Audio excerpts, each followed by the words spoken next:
This fly pattern is 100 years old and still catches fish. To tie it, we'll start off with some black thread, secure it to our hook shank, wrapping towards the bend of our hook.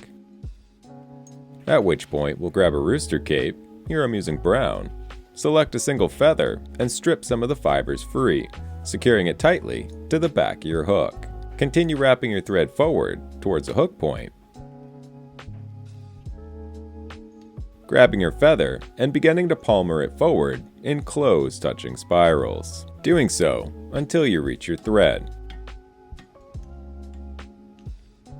At which point we'll secure.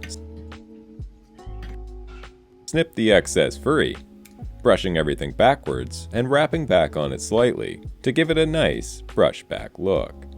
At which point we'll grab some extra small wire, here I'm using green, secure it to your hook shank, wrapping back towards your hackle.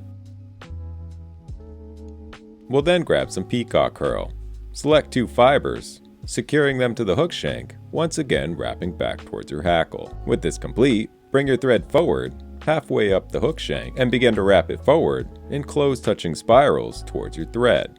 You can double the peacock herl back on itself, helping to add some bulk, adding as much or as little as you'd like. Once happy, secure with your thread, taking thread wraps both in front of the peacock herl, as well as in back, and snipping the excess free. With this complete, we'll grab our wire and begin to wrap it forward in open spirals. This will help add durability to our pattern. Secure with your thread, taking thread wraps both in front, as well as behind, and helicoptering the excess free. We'll then grab another rooster cape, this time in grizzly, select a single fiber, and secure it to the head of our fly. With this complete, we'll begin to hackle it forward in close touching spirals until we reach our thread. At which point we'll secure. Pull everything backwards, wrapping back on it slightly to help brush everything back, and snip the excess free. And this is the Renegade, an extremely old fly pattern that I still like to carry in my fly box, working exceptionally well to imitate a variety of insects.